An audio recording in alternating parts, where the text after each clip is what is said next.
bueno, Senhor, Deus de amor, Deus de misericórdia.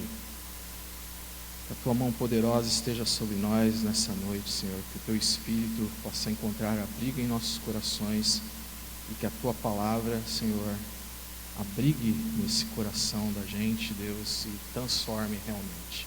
Em nome de Jesus. Amém. Eu gostaria de refletir hoje com vocês sobre algo que está em todos os lugares, ao redor da gente e às vezes dentro da gente, que é a depressão. A Bíblia não usa a palavra depressão em nenhuma de suas páginas, logo não adianta a gente procurar por ela, mas o mesmo acontece com outras palavras também na Bíblia, né? Como por exemplo trindade. A gente não encontra essa palavra na Bíblia, mas a gente acredita na trindade porque a gente vê os contornos dessa palavra nos termos das Sagradas Escrituras. Então o mesmo ocorre com a palavra depressão, né? Embora não esteja na Bíblia, ela vai mostrar para a gente muitos personagens que passam por situações extremas de agonia, de desespero, de ansiedade. E a palavra depressão ela encontra, né, as suas origens exatamente nos termos topográficos, né, de terreno. Então, terreno que é plano e de repente tem uma queda súbita, né, aquilo é uma depressão. Está dando um pouquinho de som aqui, Felipe. Tem uma depressão, tem um vale ali, né, uma alteração nesse terreno. Como a gente leu aqui no começo do culto, Salmo 23, de 1:4, Davi fala a respeito disso. O Senhor é meu pastor, de nada terei falta, em verdes pastagens me faz repousar e me conduz em águas tranquilas. Restaura-me o vigor, guia-me nas veredas da justiça por amor do teu nome. E aí ele fala no final, fala no verso 4, mesmo que eu andar por um vale de trevas e de morte, sombra da morte, eu não temerei perigo algum, pois tu estás comigo, tua vara e teu cajado me protegem. Essa palavra fala sobre alteração de terreno, alteração de ânimo, alteração de humor, alteração de apetite, alteração hormonal, vitamínica, neuroquímica. Então, na antiguidade, eles costumavam chamar a depressão de melancolia. Não tinha esse conhecimento também dessa palavra, não era tão popular assim. Se chamava de melancolia. Em outros trechos da Bíblia, como por exemplo, Salmo 31, 9 e 10, o salmista fala, misericórdia, Senhor, estou em desespero, a tristeza me consome a vista, o vigor e o apetite. Minha vida é consumida pela angústia e os meus anos pelo gemido. Falta-me força devido à minha aflição e os meus ossos se enfraquecem. Salmo 31, 9 e 10. Asaf, no Salmo 73, eu peço que vocês leiam depois em casa o Salmo 73 inteiro, ele conta a respeito da experiência dele. Onde ele vendo os problemas que ele enfrentava todo dia, lutava, batalhava, e ele olhava para os ímpios, para os homens cruéis, e eles estavam prosperando, eles estavam levando uma vida tranquila, né? E Asaf, ele fica muito triste, obviamente, com aquilo, e nesse salmo ele vai descrevendo essa experiência dele, em ir se afastando do Senhor, falando que era inútil na vida dele manter o coração puro, lavar as mãos na inocência, se o dia inteiro ele é afligido, né? Mas Deus leva Asaf a entender tudo o que estava acontecendo, e principalmente Deus leva Asaf a entender qual era o destino daqueles homens e qual era o destino do homem piedoso. Jesus, que é Deus, mas enquanto na terra estava limitado fisicamente, né, ele tinha fome, ele tinha sono, ele tinha cansaço, ele chega no Getsemane num estado de pressão tão grande, vocês sabem disso, onde ele chega a suar sangue.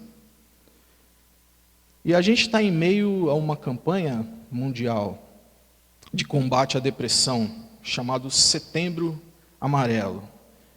Vocês sabem por que o nome é Setembro Amarelo? Pode mostrar. Cadê? Está escondidinho ali. Kimberly vai mostrar para vocês. Em 94, um jovem americano de 17 anos, chamado Mike Emmey, aquele rapaz ali, tirou a sua própria vida. Ele era conhecido como Mike Mustang porque ele gostava muito desses carros. E mesmo sem idade para dirigir, ele comprou um desses carros bem zoado. E aí ele sozinho ele reformou aquele carro todinho e ele pintou de amarelo esse carro. O Mike se envolveu com uma garota, teve uma desilusão amorosa, cujo período de tristeza se prolongou por muito tempo. E ninguém percebia isso, porque ele sempre foi um cara que sorria bastante, era muito amigo. Bom, mas essa tristeza levou o Mike a tirar a vida dele nesse mesmo carro, o carro que ele tanto amava. Então, seus amigos, familiares, no enterro dele, fizeram fitas amarelas e mensagens de apoio a pessoas que sofriam do mesmo desespero que Mike. E a Bíblia tem vários casos de suicídio, mas a Bíblia não tem nada que fale sobre a realidade futura desses suicidas. Então, quando nós debatemos o destino dos suicidas, a gente está debatendo sobre algo que não tem nenhum fundamento bíblico. É importante a gente pensar naquela frase que dizem, olha, quando a Bíblia cala, a gente cala. Quando a Bíblia fala, a gente fala. Então, se a Bíblia não aborda nada a respeito do destino dessas pessoas, esse não deve ser o motivo do nosso debate, embora tenha bastante polêmica em respeito disso. Mas a questão é que no século XIV o mundo foi abatido, um terço da população mundial, com a chamada peste negra, ou bubônica.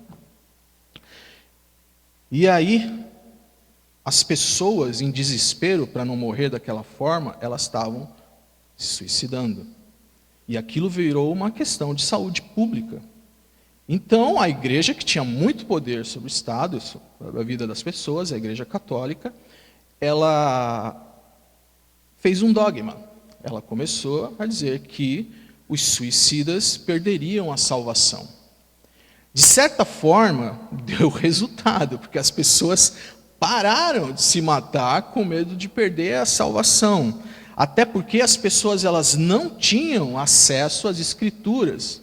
Algo que só acontece depois da Reforma. Quando a Reforma Protestante vem, as pessoas têm acesso às Escrituras, então elas descobrem que aquilo não estava em nenhum lugar das Escrituras. Então a Bíblia, ela trata aquilo como assassinato, assassinato. Portanto, é pecado. É pecado também porque carrega consigo um desejo egoísta, a pessoa está pensando nela, no sofrimento dela, em como o mundo é pesado, e ela esquece da família, esquece da mãe, esquece do pai, esquece do filho, e comete o suicídio, chega nesse ponto. Quem se suicida também atenta contra o templo do Espírito Santo. Nosso corpo não é mais nosso corpo é de Deus. Mas a questão sobre a salvação dessa pessoa já é uma outra história. Quando a Bíblia aponta para a salvação, ela aponta para os méritos de quem? De Jesus, não os meus. Não é aquilo que eu faço, é aquilo que Jesus faz.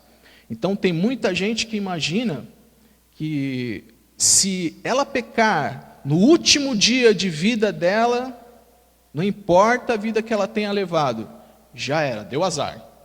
Deus é aquele cara que fica ali todo dia anotando os pontos positivos e negativos. E aí, se você morre quando o teu ponto está mais negativo, rodou. Isso não é bíblico, gente. Isso aí é bem me quer, mal me quer. Não é verdade? Deus não fica fazendo bem me quer e mal me quer.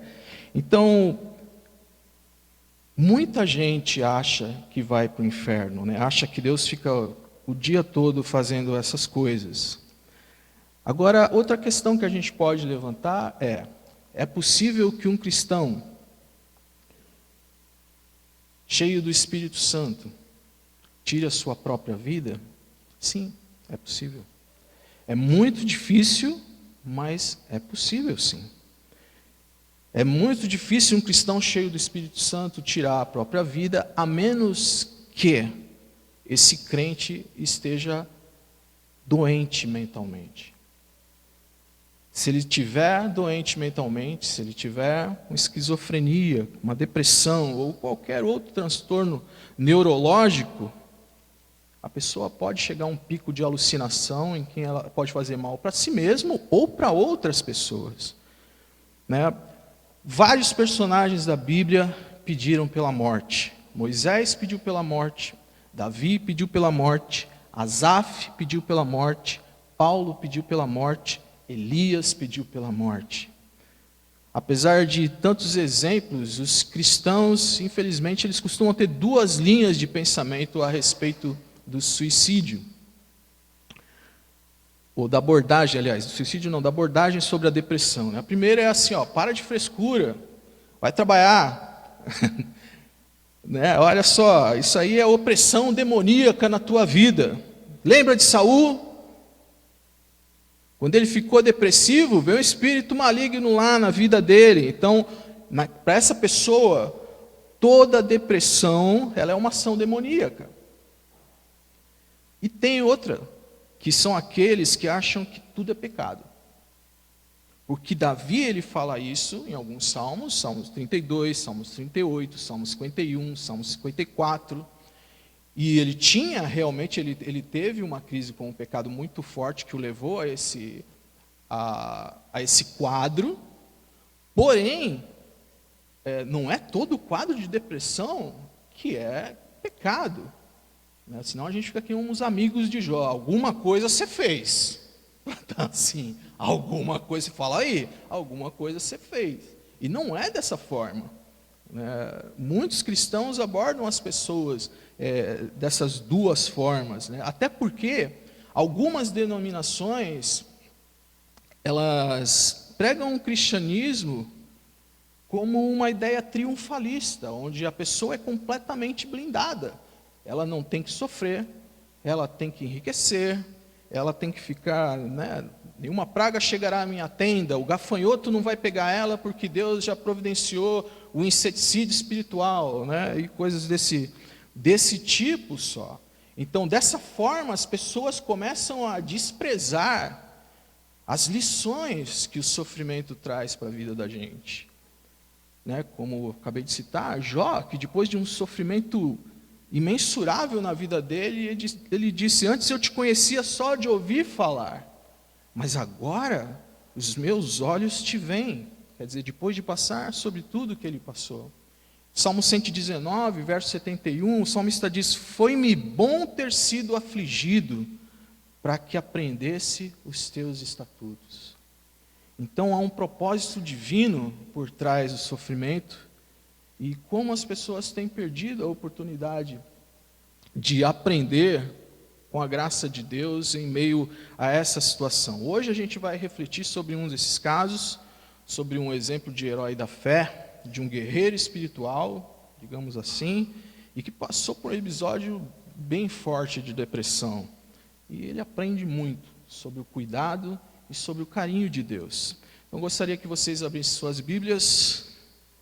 1 Reis 19. 1 Reis 19.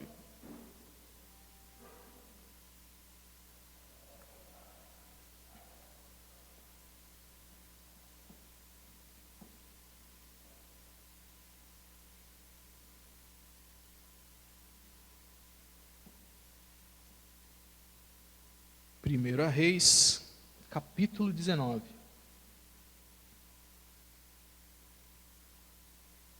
Diz assim a palavra de Deus, vamos até o verso 18. Ora, Acabe contou a Jezabel tudo o que Elias tinha feito e como havia matado todos aqueles profetas à espada. Por isso Jezabel mandou um mensageiro a Elias para dizer-lhe: que os deuses me castiguem com todo rigor, caso amanhã nessa hora eu não faça com a sua vida o que você fez com a deles.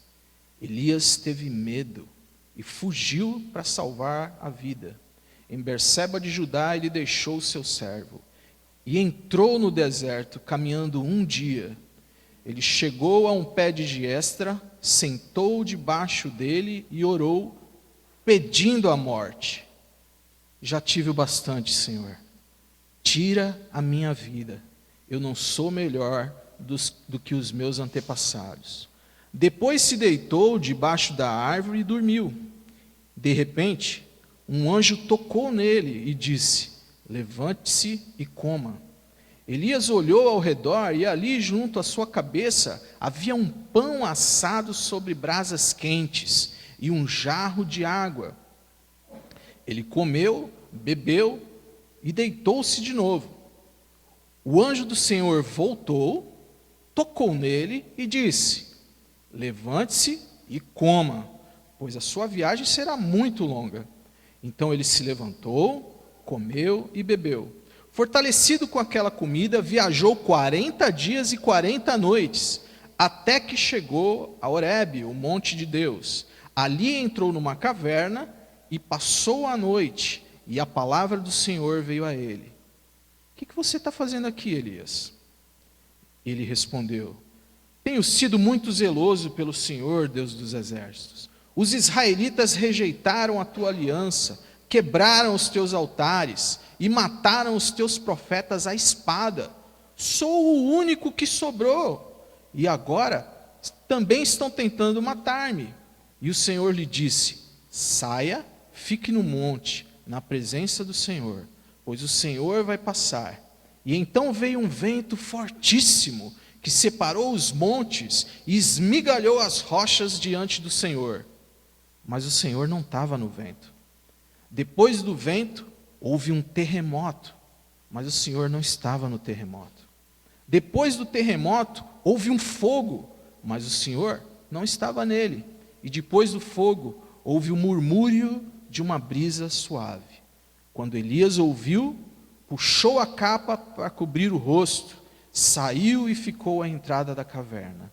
E uma voz lhe perguntou: o que você está fazendo aqui, Elias? Ele respondeu: tenho sido muito zeloso com o Senhor, Deus dos exércitos. Os israelitas rejeitaram a tua aliança, quebraram os teus altares, mataram teus profetas à espada. Sou o único que sobrou, e agora também estão procurando matar-me. E o Senhor lhe disse: volte pelo caminho por onde veio, e vá para o deserto de Damasco. Chegando lá, unja Azael como rei da Síria, unja também Jeú, filho de Ninsi, como rei de Israel, e unja Eliseu, filho de Safate, de Abel-Meolá, para suceder a você como profeta. Jeú matará todo aquele que escapar da espada de Azael, e Eliseu matará todo aquele que escapar da espada de Jeú.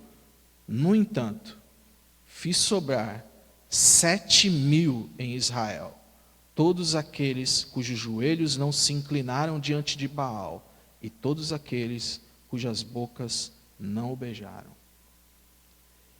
Elias era um homem santo, um homem de Deus, um homem que não tinha nada nessa vida que as pessoas pudessem chegar, olhar para a situação dele e falar: está aí um baita de um pecador, é por isso que está sofrendo tanto.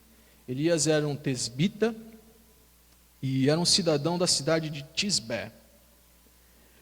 Uma cidade muito pequena, sem nenhuma relevância, até hoje não tem relevância nenhuma daquela época até hoje, e jamais um cidadão daquela cidade conseguiu uma projeção como Elias teve. Elias era um cidadão de uma cidade inexpressiva, vindo de uma família inexpressiva, né, e que não tinha ninguém na linhagem real, nenhum nobre, nada disso. Um cara que veio de um contexto humilde e se tornou um grande homem de Deus, né, famoso até hoje, dentro e fora da igreja. Usado para enfrentar um dos maiores e mais perversos reis da história de Israel, que é o rei Acabe. um rei que fez alianças com muitas nações pagãs, e a principal delas era com Tiro. E o rei do Tiro ofereceu a filha dele, a famosa Jezabel, para ele se casar. A Jezabel, além de ser uma sacerdotisa de Baal, ela trouxe nesse casamento, além dos altares, ela trouxe os profetas de Baal, trouxe os sacerdotes de Baal. E essa religião, ela passa a se tornar a religião oficial de Israel. Então, o Estado tinha mudado e a religião tinha mudado, as pessoas tinham abandonado Yahvé e estavam agora adorando a Baal. Então, o período da monarquia de Israel, que se dá durante o casamento do rei Acabe e Jezabel, é de longe, mas muito de longe, o pior e mais cruel que já teve nessa história desse país. Então, Deus levanta Elias para enfrentar sozinho, né, segundo a percepção do Elias, já que os outros profetas estavam escondidos, esse império aí de atrocidades. Então, Elias, ele vai corajosamente desafiar esses profetas de Baal. 450 profetas. Ele fala, olha, vamos fazer o seguinte, chama toda a nação, você vai montar o seu altar aí, você vai clamar, vocês vão clamar a Baal, bota aí o holocausto que vocês quiserem, e eu vou montar o altar do lado. E aí a gente vai ver qual Deus é verdadeiro diante de todo mundo. Quem provar, morre, como a lei diz. E eles toparam, lógico. Foram lá. 450 caras. Montaram aquele altar enorme. Despedaçaram um novilho. Colocaram elementos ali para queimar. E começaram, bem cedo. Começaram lá a orar, clamar, fazer as dancinhas deles, ao redor daquele altar, para que o fogo consumisse aquele holocausto. Elias também, ele montou o seu altar do lado. Então, de um lado a gente tinha os profetas modernos, profetas da moda, né? Os profetas de Baal eram os profetas daquele país, da religião oficial.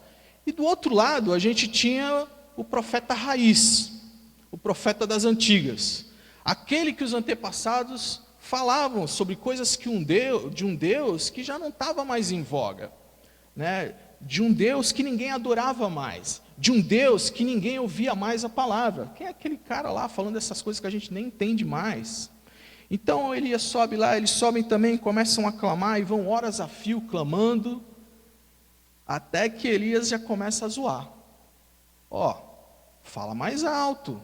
De repente ele está dormindo ou foi viajar para longe. Vai ver, ele está longe, começa a clamar mais alto. E aí aqueles homens começam a rodar aquele altar e começam a se cortar com espadas e tal, sangrando. E Elias vai zoando com eles. Vamos lá, gente. Fala aí, insistam. Até que chega uma hora que aqueles homens, eles caem em exaustão. E Elias pede que seja a vez dele, manda que o povo jogue água. Elias manda que o povo jogue água sobre o holocausto dele. Ó, joga água aí no animal despedaçado, por favor. Jogaram. Não joga uma vez, joga 3 vezes. E o povo jogou água naquele altar 3 vezes, até que a água se derramou e foi para uma vala, e encheu a vala de água. E aí Elias faz uma oração muito simples, para que Deus se manifestasse ali, para que todo Israel visse a sua glória e passasse ao adorar, abandonando Baal. E no meio dessa oração, o fogo cai no céu, cai do céu, consome o animal, consome os elementos, e mais, o fogo taca fogo na própria água, né? E todo mundo ficou pasmado e saiu adorando a Deus, falando, só o Senhor é Deus. Então, aquele dia, todos aqueles profetas, 450 profetas, foram mortos a fio de espada por Elias. Só que tinha um plot twist aí, né?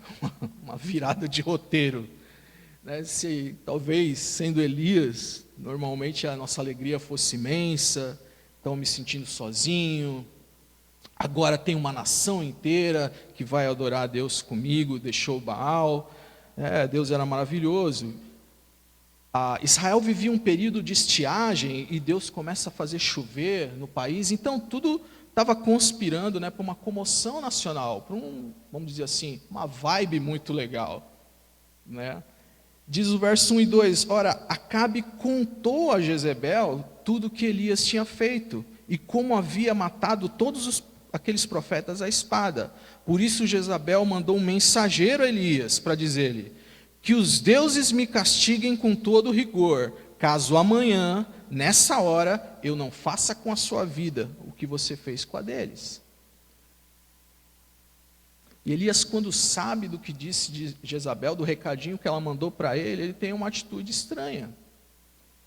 Ele que tinha sido canal de bênção daquele povo, que tinha sido ousado, ele não teve medo de um monte de homem, mas foi uma única mulher, deu um recado para ele, ele ficou morrendo de medo.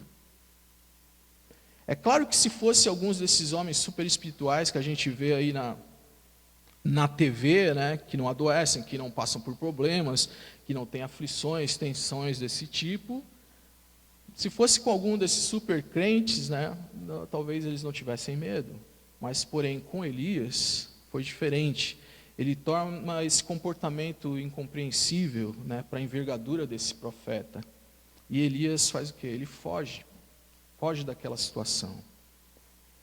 Então Deus, quando vai falar com Elias, ele tinha tudo para confrontar Elias, tinha tudo para acusá-lo, para repreendê-lo, para apontar o dedo, para falar, você não tem vergonha do que você está fazendo, homem?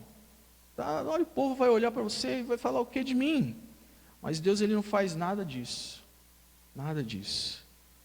Então imagina se fosse hoje em dia, com esses homens que eu acabei de citar, né? Falariam, Elias, o que está acontecendo? Está com medo de Jezabel? Tu bebeu? Acorda, Elias, olha o que você está fazendo, rapaz. Mas Elias, ele vai para o deserto e anda cerca de 70 quilômetros naquele deserto, né, considerada a distância de um dia daquela época. Então ele fica cansado, vê uma árvore e ele ora a Deus para que Deus tire a vida dele. Né? Verso 4 diz, ele orou pedindo a morte, já tive bastante, Senhor, tira a minha vida, eu não sou melhor que os meus antepassados. Então esse homem que havia vencido os profetas de Baal, que tinha passado por uma experiência tremenda com Deus, por causa dessa ameaça dessa mulher, ele agora quer apenas morrer. Então veja a complexidade da mente humana. Né? Se esse homem piedoso, santo, né, um herói da fé, usado por Deus em prodígios e milagres, passa por isso, o que dizer de mim? O que dizer de você? Tem pessoas que falam assim, volta logo, Jesus, não vejo a hora, Maranata, vem logo, Senhor. Né? Você sabia que isso é um pensamento suicida? Que você não quer que Jesus volte. Você não quer que Jesus volte logo. O que passou na sua cabeça foi vontade de morrer, maquiada de piedade. Foi isso que aconteceu. Ninguém fala assim, ó, quero que Jesus volte na véspera do casamento. Você já viu alguém falar assim? Ah, Jesus, vou casar amanhã. Volta hoje. Não existe isso daí. Alguém que ganha uma promoção, né, no trabalho, vai ganhar 3 vezes mais. Aí, uns 2 dias antes de ganhar o salário, Jesus, volta hoje. Né? Ninguém fala isso. Quando é que a gente fala isso? Eu já falei. Quando é que a gente fala isso? Quando a gente está passando por problemas, quando a gente não está achando essa vida, né, perturbada, chata, um horror que a gente vê pela TV e todas essas coisas. Né? A gente quer que isso acabe logo. Deus não confronta Elias. Deus não mete o dedo na ferida. E não que nós não devemos confrontar o pecado. O pecado deve ser confrontado, sim. Só que existe algo chamado também bom senso, né, que a gente deve ter. Não era o momento de confrontar o pecado, seja ele qual for. Então Deus dá comida para Elias. O anjo do Senhor fez aquele delivery santo, colocou lá pãezinhos na brasa, água, fez ele se alimentar, porque o Senhor viu o estado dele, físico, cambaleante, pedindo a morte, Deus cuida dele, Deus o alimenta. Então depois o anjo ele volta a acordar Elias, diz para ele de novo, olha, come, depois se levanta, que a gente vai andar bastante, você vai fazer uma viagem longa. Então através dessa passagem o Senhor ensina para a gente, né, antes ou mesmo durante a parte da confrontação, tal, o aprendizado sobre o caráter de Deus, de como Deus pensa, de como é o coração de Deus, né, o cuidado que Deus tem com a nossa vida, né, ou seja, coisas que na ausência do sofrimento a gente não experimentaria, a gente não conheceria a Deus dessa forma, como disse Jó lá no começo. Deus não chega para ele e fala, olha, você não vai comer não. O cara está ali com a barriga colada na espinha. Imagina Deus falando assim, você não vai comer não. Primeiro você vai pensar no que você fez. Deus não faz isso daí. Então Elias se alimenta e parte numa caminhada de 40 dias e 40 noites pelo deserto até o Monte Horebe. Deus o alimenta, faz descansar, alimenta de novo e depois o mantém em constante atividade. Não deixa Elias ficar parando. Até porque, sabendo da angústia que ele estava, ele sabia, se esse cara para, ele morre. Porque ele não queria nem comer, embora tivesse mal. Tanto que precisou um anjo ir lá e falar, come. Você já passou por períodos que você está tão triste, que você não consegue nem comer, cara, direito, perde o apetite. Ele estava desse jeito. Então vai o anjo lá, come. Ele foi lá e comeu. Acorda, come de novo. Então Deus vai cuidando, a gente vai percebendo a terapia do Senhor com o seu servo. Andando 40 dias, ele entra nessa caverna escura, lá no Monte Horebe, né? É o lugar que ele deseja ficar. E Deus pergunta para ele, o que você está fazendo aqui, Elias? Então é muito interessante a curiosidade de Deus, né? Que sabe tudo, mas no entanto ele age assim como um professor de ensino fundamental, né? Fazendo pergunta para as crianças. Ele sabe, mas ele pergunta ali. E Elias responde para ele, olha, no verso 10, tenho sido muito zeloso com o Senhor, Deus dos exércitos. Os israelitas rejeitaram a tua aliança, quebraram os teus altares, mataram os teus profetas à espada, e eu sou o único que sobrou. E agora estão procurando matar-me também.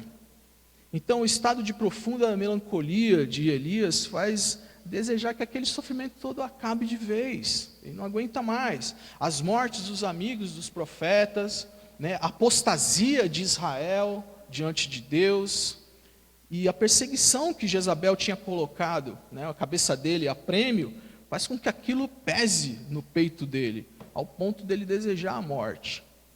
E Elias lamenta, né, fala tudo isso aí para Deus. É interessante a gente separar lamentação de murmuração. Murmuração é quando eu reclamo para você, quando eu fico murmurando para você ou você para mim. Lamentação é quando a minha falta de entendimento, o meu sofrimento e dor estão diretamente ali, aos pés do Senhor. Eu estou colocando para Deus. Então é bem diferente, né? Você derrama o seu coração a Deus e Ele por sua vez te ouve, acolhe aquela lamentação, acolhe as suas lágrimas. A Bíblia tem, aliás, tem um livro chamado Lamentações, que é só de lamentações de Jeremias, né? Cristo lamentou na cruz do Calvário. Isso disse, meu Deus, por que me abandonaste? Porque estás tão longe de salvar-me, tão longe dos meus gritos de angústia. Salmo 22, verso 1. Então, lamentações são orações que Deus espera ouvir das nossas bocas, nos grandes momentos de angústia. Então, Elias lamenta, Deus recolhe tudo e decide se mostrar para Elias. As preocupações, os motivos que levavam Elias àquele estado são todos legítimos. Ele confiava em Deus, ele amava a nação de Israel, amava seus amigos que foram mortos. Elias tinha um coração bom. E Deus responde no verso 11, saia e fique no monte, na presença do Senhor, pois o Senhor vai passar. Então, após ouvi-lo, Deus queria se encontrar com Elias. Assim como Deus deseja se encontrar com todo aquele que sofre. É interessante notar que nessa hora de sofrimento, a gente costuma achar que Deus está longe. A gente costuma achar que Deus silenciou. A gente junta essa errada sensação que está no nosso coração, essa desastrosa desarmonia que a gente está passando, e nós mesmos vamos empurrando Deus para longe. Mas Deus, na verdade, está silenciosamente do nosso lado. E o desejo dele é de se aproximar sempre, a seu modo. Mas ele deseja se aproximar. E o modo como Deus ele escolhe para se encontrar com Elias é muito peculiar, muito curioso. Deus podia fazer esse contato de várias formas, mas Deus fala, vamos fazer uma entrada dramática aqui. Fazer um cenário bacana aqui para você. Então, a gente não sabe exatamente por que Deus resolveu se mostrar daquela forma, mas isso ensina para a gente sobre o cuidado de Deus. O verso 11 continua assim: então veio um vento fortíssimo que separou os montes, esmigalhou as rochas diante do Senhor, mas o Senhor não estava no vento. Depois do vento houve um terremoto, mas o Senhor não estava no terremoto. Depois do terremoto houve um fogo, mas o Senhor não estava nele. E depois do fogo houve um murmúrio de uma brisa suave. O Senhor estava ali.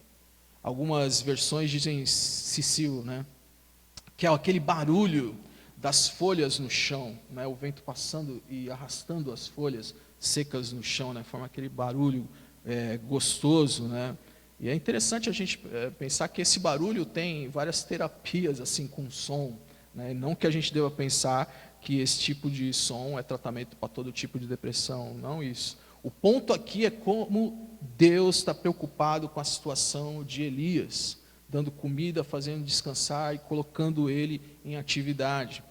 O verso 13 diz: quando Elias ouviu, puxou a capa para cobrir o rosto, saiu, ficou à entrada da caverna, e uma voz lhe perguntou: o que você está fazendo aqui, Elias? E Elias, ele não tem muito a acrescentar, não. Ele responde exatamente, no verso 14, a mesma coisa que ele já tinha respondido. Olha, fui muito zeloso com o Senhor, Deus dos exércitos. Os israelitas se afastaram de ti, mataram teus profetas à espada e agora querem me matar. Então, Elias desconhece a verdade na sua totalidade, Ele faz uma suposição aí meio mentirosa, Deus é onisciente, ele sabia de tudo, de todos os dados, de todas as informações, mas mesmo assim, olha o que ele faz, ele deixa Elias falar. Ele não interrompe, ele não fala: Elias, para, não, ele não faz isso, não, cala a boca, Elias, você está falando bobagem. Não, ele não faz, Elias, isso é coisa da tua cabeça, está maluco? Você não sabe de tudo, rapaz. Não faz nada disso. Ele deixa Elias falar. Mesmo sabendo que aquilo é um pânico construído pela mente de Elias. E por fim, Deus dá uma missão para ele. A gente aprende nessa passagem que Deus quer tratar com carinho e amor os seus filhos e o servo que passa por uma depressão. Mas Deus também deseja aproveitar toda essa situação, não só para mudar o coração daquele que está passando por uma depressão, mas também mudar a realidade que está ao redor dele, toda a situação ao redor dele, naquele cenário onde Elias está inserido, naquele país. Então, olha o que Deus fala. O Senhor disse: volte pelo caminho por onde veio, no verso 15, e vá para o deserto de Damasco. Chegando lá, unja Azael como rei da Síria. Unja também Jeú, filho de Ninsi, como rei de Israel. E unja Eliseu, filho de Safate, de Abel-Meolá, para suceder a você como profeta. Jeú matará todo aquele que escapar da espada de Azael, e Eliseu matará todo aquele que escapar da espada de Jeú. No entanto, fiz sobrar 7.000 em Israel, todos aqueles cujos joelhos não se inclinaram diante de Baal, e todos aqueles cujas bocas não o beijaram. Então a gente vê aqui, claro que Elias não estava sozinho como ele achava, sou o único aqui. Não, tinha muito mais. Haviam outros homens de Deus, eles podiam estar escondidos, mas Elias não era o único como ele pensava. Então Deus dá essa série de atividades, de trabalho, põe ele em ação. E por fim, a gente sabe, se você não sabe, eu vou soltar um spoiler grande aqui, Elias nem morre. E Elias não é que ele deixou de morrer por causa da depressão, não. Depois de fazer tudo o que ele tinha para fazer, depois de cumprir tudo na vida dele, ele é arrebatado pelo Senhor. Elias é um dos 2 homens da Bíblia que é arrebatado vivo pelo Senhor. Então Deus fecha com chave de ouro a história de Elias, né? Como se dissesse para ele: sabe de uma coisa, Elias? Você queria morrer, né? Mas nem vai morrer. Vou te levar vivo dessa vida. Elias nem consegue morrer de jeito nenhum, né? Então é isso, gente. Depressão nem sempre se trata com confrontação, né? Houve disposição, como a gente viu, da parte de Deus em ouvir. Houve disposição da parte de Deus em falar. Houve disposição da parte de Deus em orientar. E nenhuma vez você viu aqui Deus sendo duro, Deus sendo rude, Deus esculachando. Deus poderia ter feito, Deus tinha as razões para isso, mas Ele não faz. Ele tratou Elias do mesmo modo que deseja tratar de cada um de nós. Pode ser muito difícil saber a razão daquilo que aflige uma pessoa, né? A menos que a gente esteja muito perto dela, a saber do contexto, do que causa isso na pessoa, daquilo que desencadeia uma depressão, uma angústia na vida da pessoa. Mas nem sempre é assim, nem sempre a gente está perto, nem sempre a gente sabe. E o nosso comportamento diante dessas pessoas que sofrem é o que a gente aprende com Jesus hoje. É ter carinho e conduzir elas da melhor maneira, com oração, né? Seja, Deus nos ensina isso na passagem de Elias, Deus nos ensina isso na passagem de Jó, Deus nos ensina isso com Jonas, outra história muito famosa, né? Jonas, no final da sua missão, né, como vocês sabem, ele não queria de maneira nenhuma pregar a salvação para os ninivitas, porque era um povo muito cruel. Então ele vai meio que empurrado, prega muito emburrado para aqueles caras, e a nação inteira se converte. Aqueles homens maus se convertem. E aí Jonas fala assim: ah, Senhor, por isso eu me apressei em fugir para Tarsis, porque eu sabia, o Senhor é Deus compassivo e misericordioso, rápido em perdoar. Então, o que Deus poderia ter feito ali com Jonas? Vou largar um raio na tua cabeça, homem. Você parar de pensar besteira. Mas Deus não faz isso, não. Deus trata de Jonas. Jonas chega, senta ali deprimido, por causa desse rancor que ele tinha com aquele povo, e Deus faz crescer uma árvorezinha. A árvore cresce diante de Jonas, a ponto de dar sombra para ele. Ele, né? Coisa linda. Mas Deus também cria um vermezinho. E aquele vermezinho sobe na árvore, contamina a árvore murcha diante de Jonas e cai. O que Jonas faz? Reclama, com pena da árvore.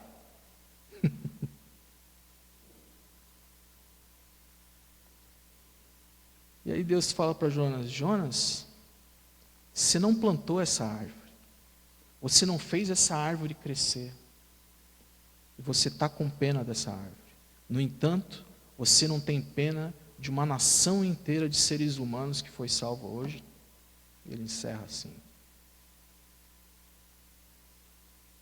Nós somos chamados pelo Senhor, lá em Colossenses 3,16, a aconselharmos uns aos outros mutuamente, a nos enriquecermos com a palavra de Deus, com o objetivo de ajudar as pessoas que passam por situações difíceis, falando a verdade em amor. Como disse Paulo em Gálatas 6,1, cuidando também dessas pessoas, para que a gente não venha a cair no mesmo erro daqueles que pecam, porque aquele que está de pé deve ter cuidado para não cair. E, enfim, o propósito dessa mensagem é fazer a gente refletir sobre como a gente deve tratar as pessoas e como a gente pode ter esperança no Senhor ao passarmos por isso na vida. Cerca de 70% das enfermidades hoje nos hospitais, elas são provenientes de ansiedade. 70%.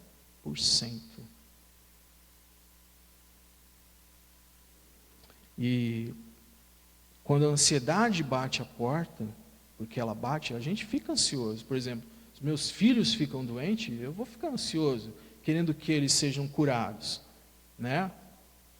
Eu não vou falar, tudo bem, Deus vai curar. Remédio? Remédio para quê? Vou dar essa balinha do capeta para ele? Eu não. Eu sou de Deus. Eu não dou remédio para meus filhos, não dou vacina, né?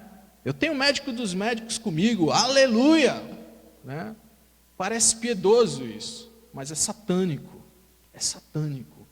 E é incrível como hoje em dia tem gente que não dá vacina para as crianças. Por outro lado, tem aqueles que querem sozinhos levar a vida. E aí eles ficam ansiosos pelas coisas que eles não conseguem, porque eles sempre querem mais. Eu corro atrás, eu tenho que correr atrás, eu tenho que estudar, eu tenho que trabalhar para construir minha vida. E aí ele cria aquela ansiedade exagerada que aí sim vai virar pecado. Porque aquilo maquia uma desconfiança de Deus. Toda ansiedade descontrolada é uma descrença da bondade ou do poder de Deus. Se eu confio em Deus, que Ele é poderoso para me ajudar nas batalhas diárias, eu estou batalhando, estou estudando, estou trabalhando, fazer a minha parte e eu vou descansar no Senhor. Toda noite eu chego ali e oro, entrego o que não está nas minhas mãos, na mão de Deus, tudo bem. Mas se eu não entrego, se eu não consigo fazer isso, eu vou ser levado a um descontrole. E pode ser que você tenha passado dessa fase, pode ser que você tenha ultrapassado nesse momento e você tenha atingido pânico, ansiedade, depressão. E aí o que você deve fazer? Deixa eu te dizer, irmão, uma palavra de Deus.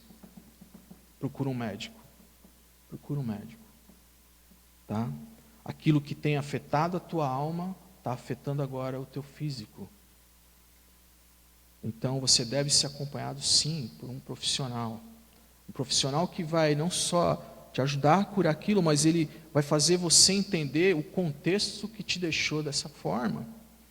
Porque senão você não cuidar disso, sabe o que vai acontecer? Aquilo pode evoluir. E aí você vai terminar a sua vida de uma maneira desastrosa. 1 a cada 5 pessoas no mundo, elas sofrem de depressão. 50%, cerca de 50% das mortes violentas desse mundo são por suicídio. Suicídio é maior do que as guerras, bem maior, e maior do que os homicídios. Então é forte o negócio. A depressão ela é a doença que mais incapacita pessoas hoje, a partir dos 5 anos de idade. Então as pessoas ainda ficam com essa infantilidade, né, de achar que depressão é bobagem, que depressão só se cura com a Bíblia, né, que é doença de rico. Né? Então, você olha para mim, eu uso óculos para ler. Eu estava até falando com um rapaz, nessa manhã que a gente estava falando sobre isso. Aí o Zezinho, que não usa óculos, fala para mim assim, mas por que você usa óculos, rapaz? Aí eu falo para ele, olha, cara, de perto eu não consigo enxergar nada, está tudo embaçado, eu tenho uma doença aqui nos olhos. Então eu, coloco os óculos, Full HD. O remédio está aqui. Mas ele não usa óculos, ele não tem problema na vista, ele não sabe do que eu passo. Ele fala assim para mim, não, isso é besteira, cara. Isso é bobagem. Rapaz, às vezes eu também estou com sono, minha vista fica embaçada, eu vou lá, lavo a cara, tomo um café, faz isso também. Né? Você tem valor, o Espírito Santo habita em você, rapaz. Não precisa de óculos não. E tem pessoas que não entendem que a doença chega nos dentes, que a doença chega nos olhos e que a doença pode chegar na mente. né? Ela pode ter isso devido a uma alteração hormonal, ela pode ter isso a uma alteração neuroquímica, que pode levar ela a picos de alucinação, onde ela vai fazer mal para ela ou para outra pessoa, sem querer. Vocês já ouviram falar de depressão pós-parto? Sim? Imagina só, 9 meses, aquela mãe sonhando com aquele bebê, aquela mãe comprando roupinha para o bebê, aquela mãe arrumando o quarto da criança, falando com a criança. E quando a criança nasce, aquela mãe tenta estrangular aquela criança.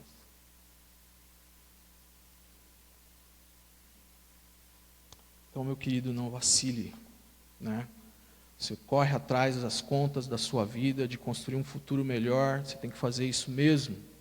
Porém, nunca deixe Deus de fora dessa batalha. Não importa que se você não é alguém famoso no mundo da igreja, não importa que você não tenha 1 bilhão de seguidores aí, 1 milhão de seguidores no Instagram, no Face, porque não importa quantos seguem você, mas importa quem você segue. É isso que interessa. E você é importante. E se Deus sabe o nome de todas as estrelas, meu amigo, como não saberá o seu? Como não saberá o meu? Como não? Né? Foi ele que disse, olha, bata, peça, busque, para que a porta se abra. Vai lá aos pés do Senhor. João escreve, olha, tudo que pedimos segundo a sua vontade, Ele nos ouve. E se o seu problema ultrapassou essa barreira, seu problema já caiu na depressão, insônia, melancolia, procure um profissional como nós falamos aqui. Que Deus nos ajude, que nós possamos ajudar uns aos outros da melhor forma. Amém? Convido você a ficar de pé, nós vamos ter um tempo de oração. Você pode, junto comigo, levantar suas vozes, orar a Deus, interceder por alguém. Fique à vontade.